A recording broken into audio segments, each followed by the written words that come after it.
Bienvenidos. Rápidamente hemos llegado a una nueva semana para estudiar el libro de Marcos y estudiaremos el repaso número 10. Un título bien interesante. Los últimos días. ¿Los últimos días de quién?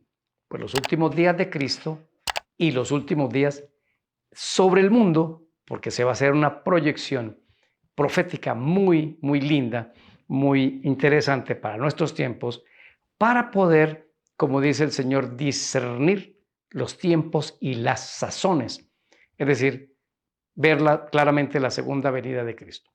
Con el fin de poder interiorizar mejor, usted debe leer los versículos y capítulos que están involucrados durante este estudio. ¿Cuáles son? Está Marcos capítulo 12, del 41 al 44, y todo el capítulo 13 del libro de Marcos. Ese será el objeto de estudio. ¿Qué debe hacer usted? Leerlo 2 y 3 veces para poder tener información completa. Así que gracias por acompañarnos y aquí estamos con nuestro tema número 10, los últimos días. Lecciones de la Biblia. A continuación. Con el patrocinio de patreon.com/Daniel Herrera. Bienvenidos a Lecciones de la Biblia, un espacio para estudiar y entender la palabra de Dios. Los temas que van a estar girando esta semana de aprendizaje son los siguientes, léalos aquí. Veremos la ofrenda de la viuda, la intención de dar. Va a ser una lección necesaria para nuestras vidas porque al Señor no le interesa la cantidad, sino la devoción, el amor y la intención con la que devolvemos nuestros diezmos y ofrendas. El segundo tema es la destrucción de Jerusalén y el tiempo del fin. Todo eso va a estar en el capítulo número 13 del libro de Marcos y va a incluir temas como la abominación desoladora, la destrucción del templo de Jerusalén allá en el año 70 y la gran tribulación, explicaremos las tribulaciones y la venida del Hijo del Hombre, que es la segunda venida de Cristo. Texto para memorizar. El texto está en Marcos 13, 26 y 27. Entonces verán al Hijo del Hombre que vendrá en las nubes con gran poder y gloria. Entonces Él enviará a sus ángeles y juntará a sus elegidos de los cuatro vientos, desde el extremo de la tierra hasta el extremo del cielo. Qué lindo versículo. Ahora, en nuestras herramientas de hoy quiero hablar con ustedes sobre 4 puntos importantes. Número 1, vamos a hablar del orden del capítulo. Número 2, vamos a hablar de lo que se llama la abominación desoladora. En el punto 3 hablaremos sobre las tribulaciones en Marcos 13, que debe ser estudiado paralelo a Mateo 24 y a Lucas 17. Se nos explica siempre que hay 2 tipos de tribulaciones claramente diferenciadas por la abominación desoladora. Eso divide tanto la una como la otra. Y al final, nuestro último punto será advertencias que nos quedan de este capítulo y de esta lección número 10. Así que comenzamos. Punto 1, el orden del capítulo. Voy a tomar mi Biblia para compartirles un orden y usted pueda con un lapicero ir subrayando o tomando nota, porque cuando entendemos la estructura de cómo Cristo contó el desarrollo de los acontecimientos, nos va a servir de mucho saber en qué tiempo estamos y para dónde vamos. Todas estas son advertencias, es una gran bendición todo esto de la escatología. ¿Qué es la escatología? Miren, la escatología son hablar de los eventos finales y de la segunda venida de Cristo. Eso significa el tiempo del fin, los eventos del tiempo del fin. ¿Qué es escatología? Es contarnos una historia antes de que suceda. Por ejemplo, la destrucción de Jerusalén, Cristo estaba más o menos hablando del año 33 y esta iba a ocurrir en el año 70. Y la segunda venida de Cristo para nuestros días. Así que la escatología es hablar de una historia antes que suceda. Cuando nos cuentan una historia antes que suceda, hay dos cosas claras de parte de Dios con nosotros. Número uno, de que Dios tiene el control. Dios tiene el control. Los acontecimientos no suceden sin el control de Dios. Y segundo, que los hijos de Dios podemos mantenernos alerta y bien informados de lo que va a ocurrir. Si yo sé que un amigo me va a visitar la próxima semana, hago todos mis preparativos de comida, de tiempos, de alojamiento para atenderlo a él bien. De eso se trata esta palabra, que no la voy a usar más porque simplemente significa que escatología es, nos van a contar la historia antes que suceda, pero tiene como punto central la segunda venida de Cristo y los eventos del tiempo del fin. Ahora miremos el orden del capítulo. Debes estudiarte al mismo tiempo Mateo 24, Marcos 13 y Lucas capítulo número 17, porque hay tres narrativas que nos van a ayudar muchísimo. Muy bien, lápiz y papel. Esta conversación de Cristo con sus discípulos comenzó con una pregunta que usted puede encontrar en Mateo 24. Cristo ve el templo de Jerusalén y dice, ahí no va a quedar una piedra encima de otra. Los discípulos se vinieron muy preocupados y preguntan entonces, Señor, dinos la señal de cuándo va a ocurrir estas cosas, o sea, la destrucción del templo, y dinos la señal para el tiempo del fin. Y les da la señal claramente, porque la señal del año 70 era la abominación desoladora, lo explicaremos ahora, y la señal para el tiempo del fin de que Cristo iba a venir es cuando el evangelio fuera predicado a todo el mundo. Entonces Cristo comienza a darles unas secuencias que se repiten en las tres narrativas, pero que es bien importante que usted las vaya separando una de otra. Primera sección, guerras y rumores de guerras. Eso está en Marcos 13:7 y hace mucha claridad. Cuando esto suceda no es el fin todavía. Guerras y rumores de guerras. ¿Qué sigue? Versículo 8. Van a aumentar los terremotos, van a haber hambres, van a haber alborotos en las ciudades, ya lo estamos viendo, y Mateo le coloca pestes. Ahí estamos hoy en la predicación del evangelio. Luego, ¿qué viene después de que estemos predicando el evangelio? Como producto de esa predicación viene la tribulación 1. Eso está en Marcos 13:9. Pero mirad por vosotros mismos que os entregarán a los concilios y en las sinagogas os azotarán. Y delante de los gobernadores y de reyes os llevarán por causa de mí para testimonio de ellos. Entonces, lo siguiente, después de que se empiece a predicar el evangelio con mayor fuerza, viene una tribulación, viene una persecución. Pero dice, es importante el siguiente paso, el paso 4, versículo 10, que el evangelio sea predicado en todo el mundo.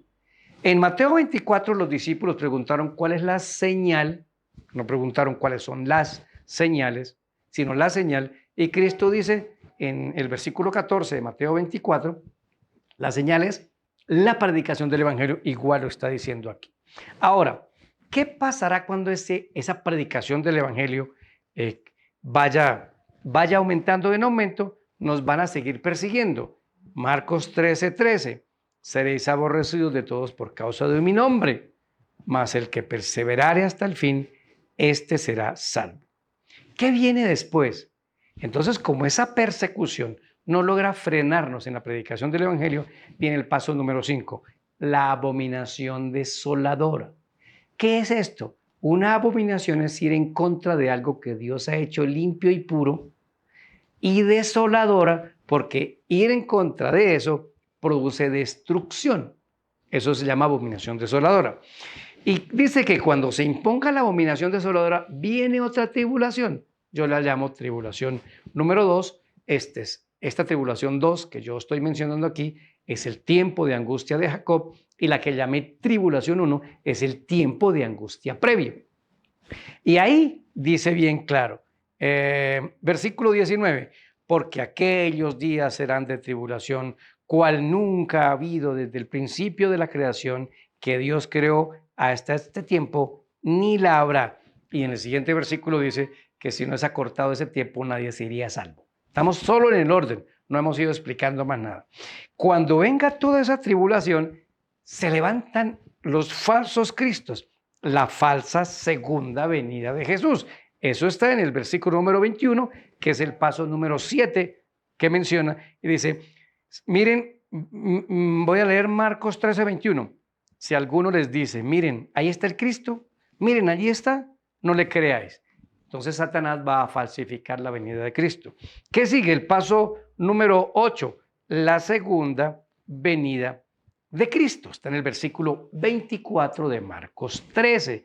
La gran tribulación, que es con la tribulación, dice las señales en el oscurecimiento del sol, la luna pierde su resplandor, las estrellas del cielo caerán, que son eventos que se cumplieron ya y que prefiguran la segunda venida de Cristo, y entonces viene Cristo.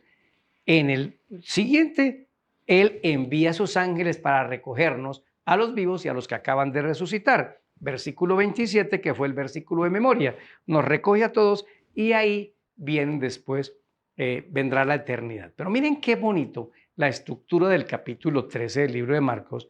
Esta misma estructura se repite en Mateo 24 y en Lucas 17. Ahora, ¿para qué es este orden del capítulo? Como es una información que nos están entregando antes de nosotros, los hijos de Dios que estemos en la tierra, y los interesados en la predicación del evangelio, sabemos que hay que apurar esto de salvar a otros y de mencionarles que Cristo es la esperanza de este mundo. Ahí estamos muy lentos. La mayoría de las personas que van a una iglesia van a observar, van a mirar, pero no hay un involucramiento de las personas.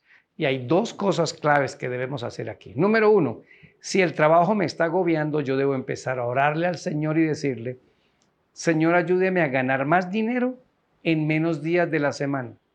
¿Pero cómo? Dios se encargue de hacerlo. Es un asunto que les he ido contando, lo he visto en muchas personas, ha sucedido en mi vida.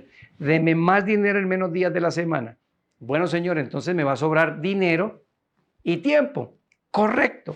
Ese dinero, después de pagar el diezmo, devolver la ofrenda, después de cubrir mis necesidades y de ayudar al prójimo, ese dinero que sobra lo pongo en ministerios. Usted no ve cómo en muchos lugares necesitamos tener centros de influencia con cosas muy bonitas y atractivas para la gente que involucren un gimnasio, un centro de atención, una gran cocina para que la gente cocine ahí con nosotros. Eso requiere dinero.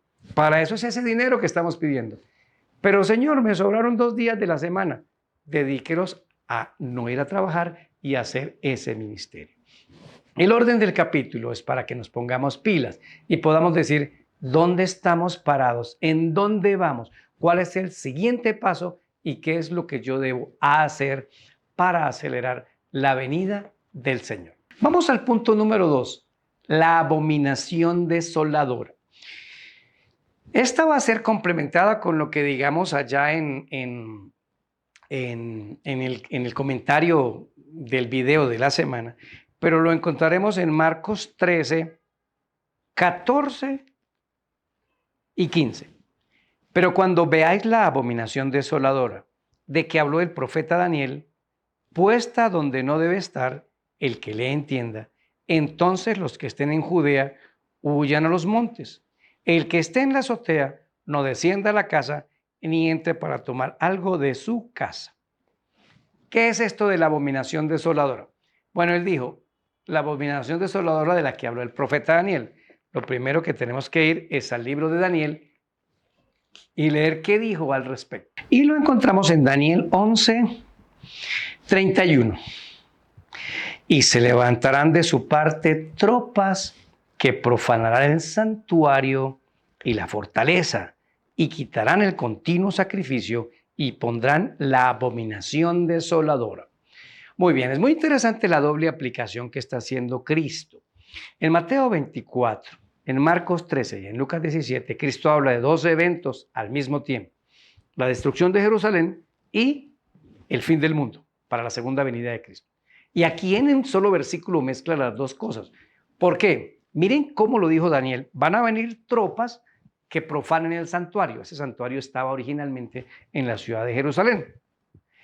Y cuando profanen ese santuario, van a hacer algo que será aplicable para el tiempo del fin.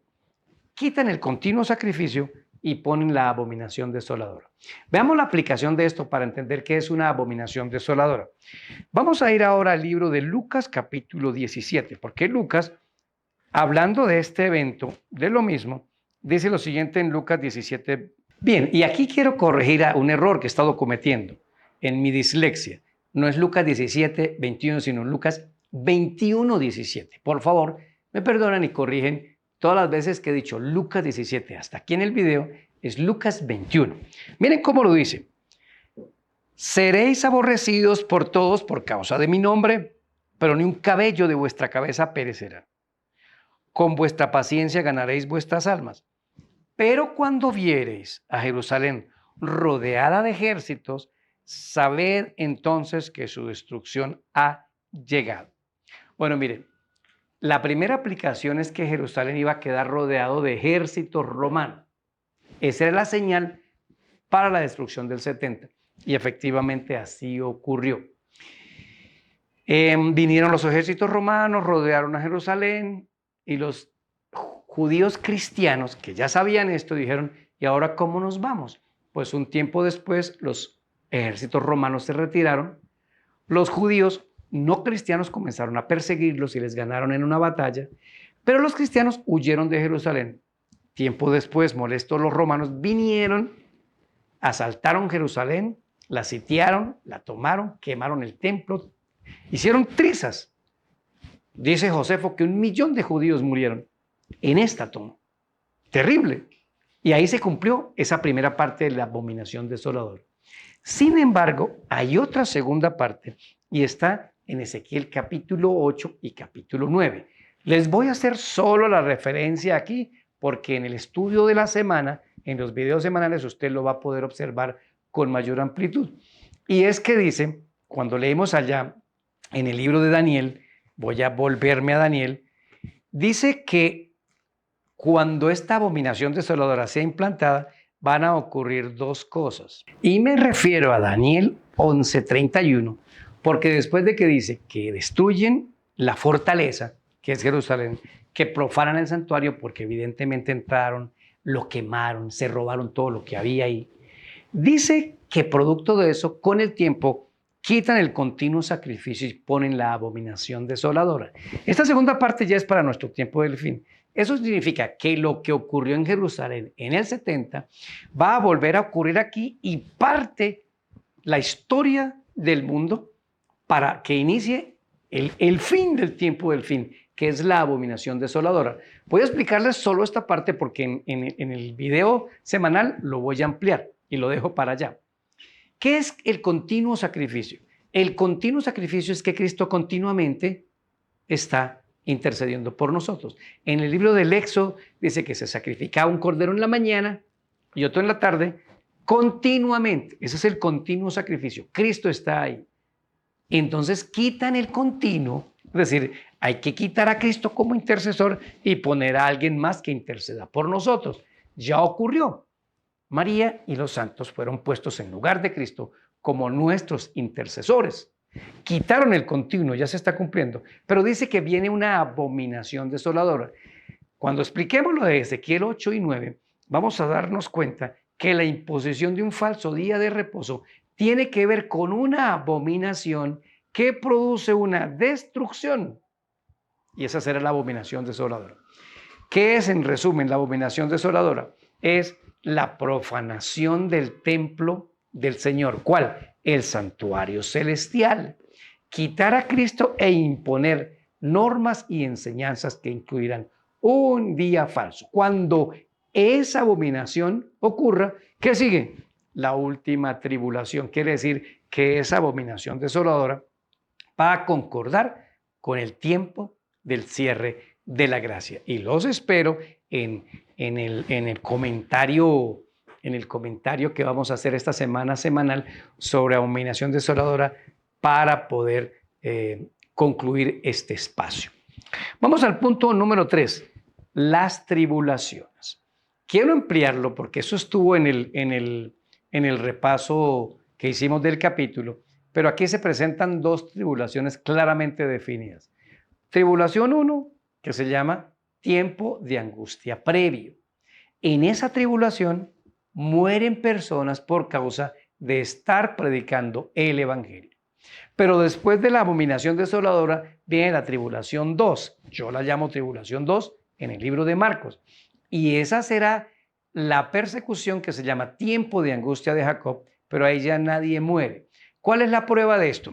La tribulación 1 está en el versículo 9 de Marcos capítulo número 13.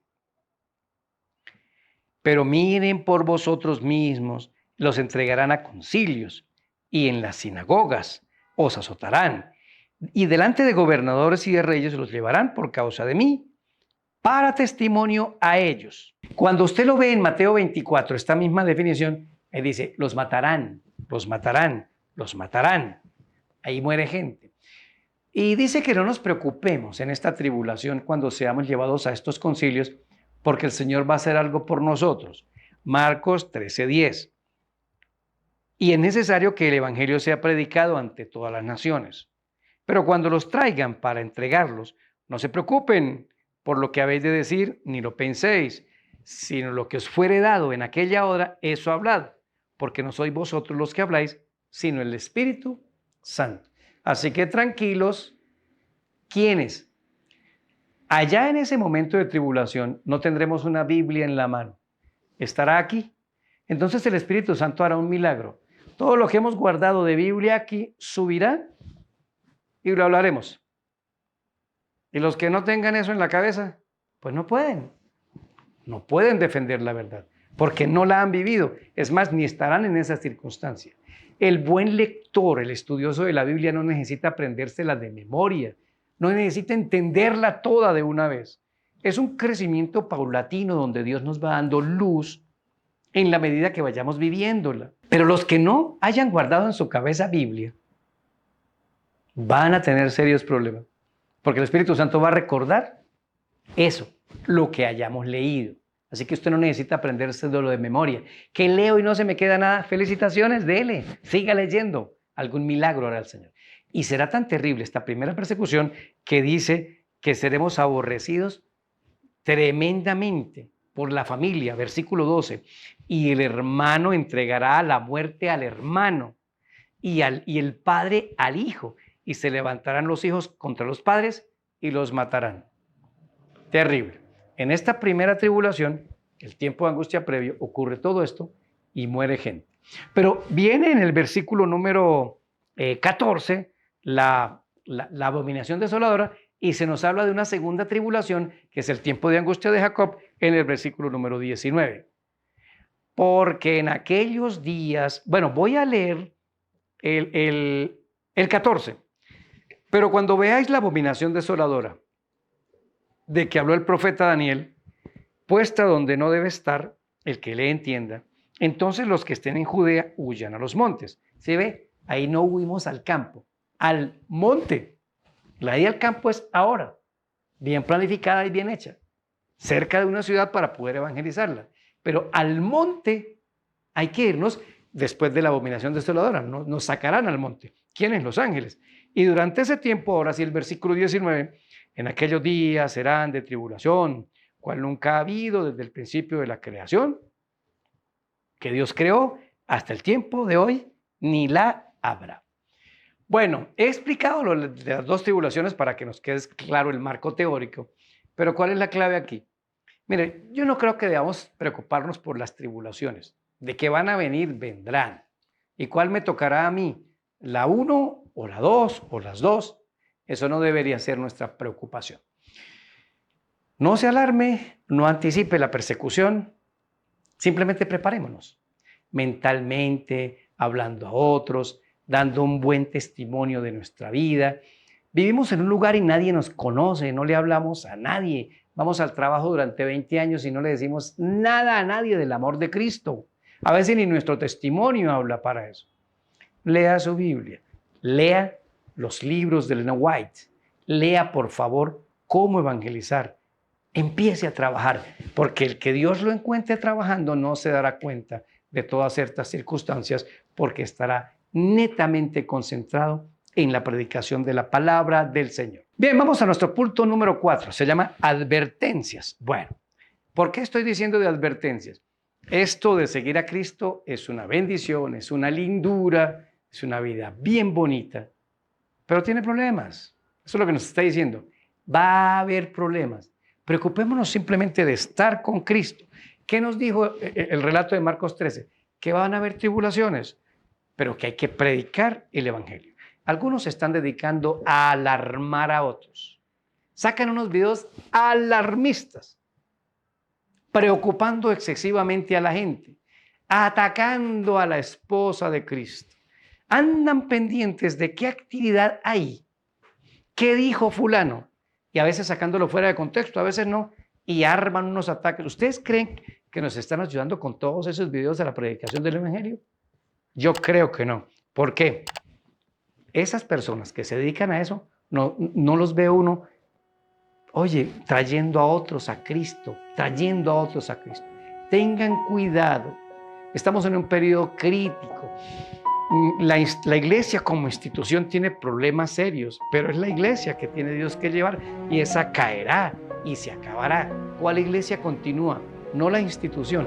Las personas continuamos e iremos adelante. Y ojo, no se deje engañar.